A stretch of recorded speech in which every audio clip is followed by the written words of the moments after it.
I recently came across this book, The 10 Big Anti-Israel Lies and How to Refute Them with Truth by Alan Dershowitz. And it was one of these very tiny but very, very efficient books. And I just start by reading the content. The accusation: Israel is the colonial imperial state. 2. The accusation: Israel denied statehood to the Palestinian people. 3. Accusation: Israel caused the refugee problem of the Palestinians. 4. Israel is an apartheid state. 5. Israel is guilty of genocide and war crimes. 6. Israel is engaging in forced starvation. 7.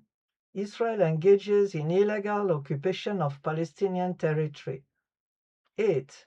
Israel's illegal settlements in the West Bank are a barrier to peace. 9. Israel is preventing a two-state solution. And last, Iran is not a barrier to peace. Concluding question: why does the hard left champion Palestinianism over other more righteous causes? And this is a brilliant book, because for each one of the chapters there is a summary at the beginning. So, chapter 1, accusation: Israel is a colonial imperialist state. The reality: Israel is the opposite. Calling Israel a colonial settler state reflects ignorance, bigotry, or both. Chapter 2,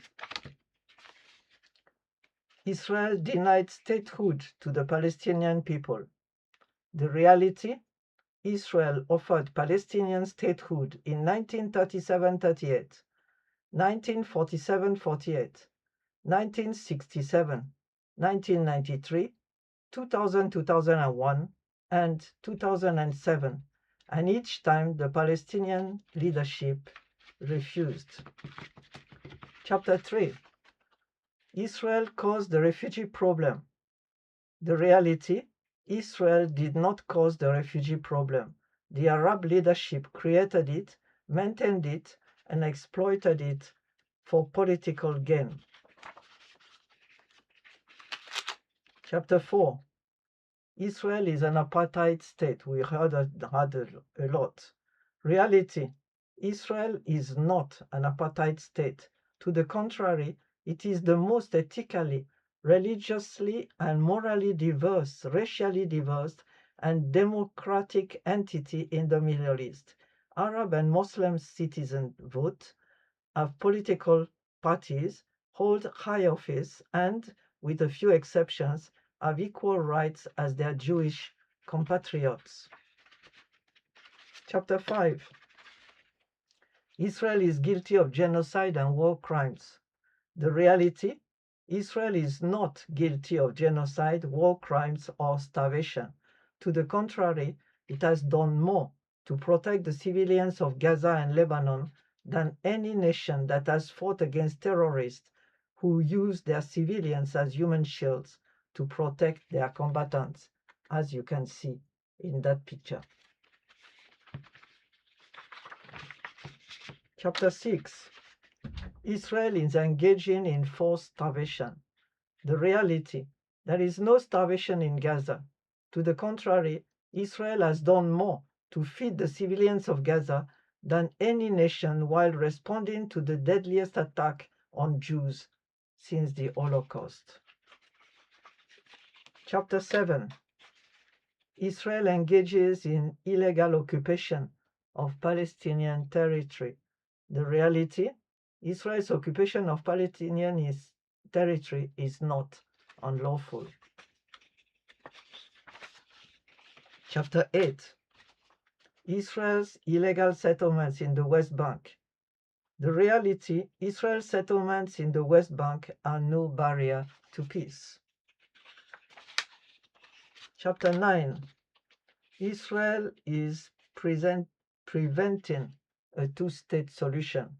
The reality: Hamas, Hezbollah, and Iran, not Israel, are the barrier to peace and to the two-state solution.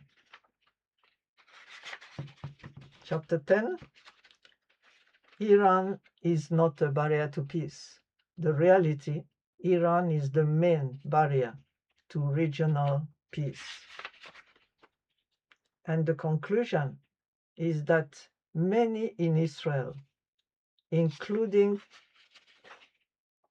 centrists, have urged the IDF to take preemptive